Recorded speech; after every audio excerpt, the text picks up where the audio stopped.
आजकल चीज़ें बड़ी तेज़ी से बदल जाती हैं, इसलिए मार्केट को समझना और उस पर नज़र रखना बहुत ज़रूरी है।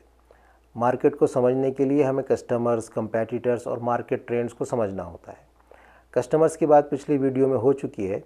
इस वीडियो में कंपेटिटर्स को समझने की कोशिश करेंगे। सबसे पहले तो जानने की कोशिश करें कि आपके कंपेटिटर्स कौन कौन हैं। कुछ कंपेटिटर्स आपको दिखाई देते हैं और कुछ नहीं दिखाई देते। जो दिखाई देते हैं वो डायरेक्ट कंपेटिटर्स होते हैं। उनकी बिज़नेस आपकी बिज़नेस की तरह होती है, उनके प्रोडक्ट्स भी आपके प्रोडक्ट की तरह होते हैं और वो उसी तरह के कस्टमर्स को टारगेट करते हैं जिस तरह के कस्टमर्स को आप टारगेट करते हैं। इसीलिए इन्हें डायरेक्ट कंपेटिटर्स कहते हैं। मिसाल के तौर पर अगर आपकी पिज़्ज़ा शॉप है, आपके डायरेक्ट कंपेटिटर्स वो हैं जिनकी पिज़्ज़ा शॉप भी आपके एरिया में ही है। वो आम सी शॉप भी हो सकती है और कोई इंटरनेशनल पिज़्ज़ा कंपनी भी हो सकती है।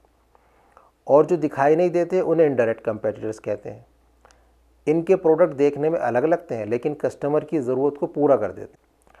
पिज़्ज़ा शॉप की मिसाल ले लें तो आपके इनडायरेक्ट कंपेटिटर्स आपके एरिया के रेस्टोरेंट्स हो सकते हैं जो खाने के कई आइटम्स ऑफ़र करते हैं, या कोई फास्ट फूड चैन वाले हो सकते हैं जो जल्दी से भूख मिटाने का सारा इंतज़ाम रखते हैं।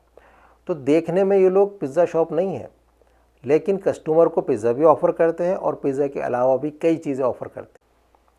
कस्टमर को भूख लगी और उसने आपकी पिज़्ज़ा शॉप की जगह आपके इनडायरेक्ट कंपेटिटर्स के पास जाकर अपनी भूख मिटा ली।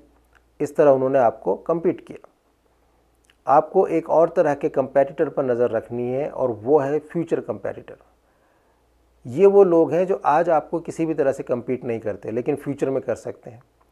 पिज़्ज़ा शॉप के केस में कोई नई पिज़्ज़ा चैन, नए रेस्टोरेंट्स या फिर कोई नया डिलीवरी ऐप आपसे कंपटीशन कर सकता है।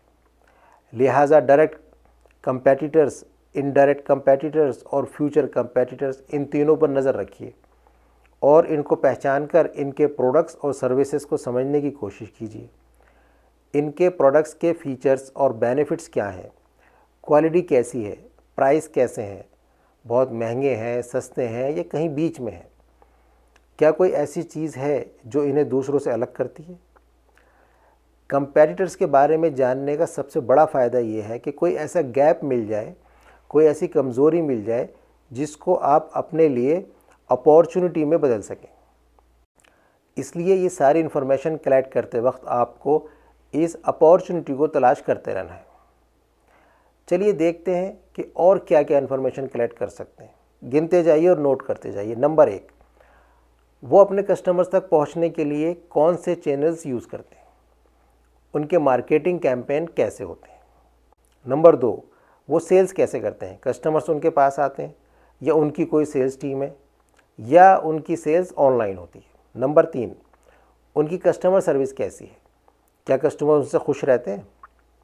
नंबर 4, उनकी स्ट्रेंथ्स क्या है, यानी वो किन चीज़ों में अच्छे हैं, उनका नाम ज़्यादा है मार्केट में या शॉप की लोकेशन अच्छी है, कस्टमर लॉयल हो सकते हैं या कोई लेटेस्ट टेक्नोलॉजी यूज़ कर रहे हैं जिनकी वजह से उनकी एक पावर बनी हुई है मार्केट में।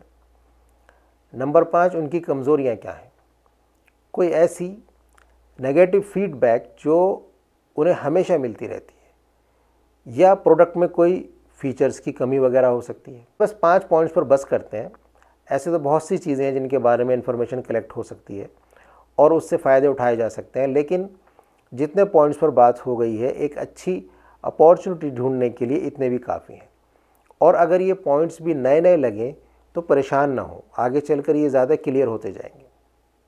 उम्मीद है कि कंपेटिटर्स की इतनी इन्फॉर्मेशन आपके पास हो गई होगी कि आप अपने प्रोडक्ट्स को बेहतर बना सकें, अपनी सर्विस को बेहतर बना सकें, मार्केटिंग और सेल्स स्ट्रैटेजीज़ को बेहतर बना सकें और मार्केट में कोई ऐसा गैप तलाश कर सकें जो आप फिल करें और अपनी शॉप को एक कामयाब बिजनेस की तरफ ले जा सकें। इसका मतलब ये नहीं है कि आपने कंपेटिटर्स को कॉपी करना है, बल्कि ये देखना है कि उनसे हटकर क्या कर सकते हैं। जैसे अगर वो सस्ते प्रोडक्ट बेचते हैं तो आप लक्जरी प्रोडक्ट बेच सकते हैं। अगर वो मेल ग्रुप को टारगेट कर रहे हैं तो आप फीमेल ग्रुप को टारगेट कर सकते हैं।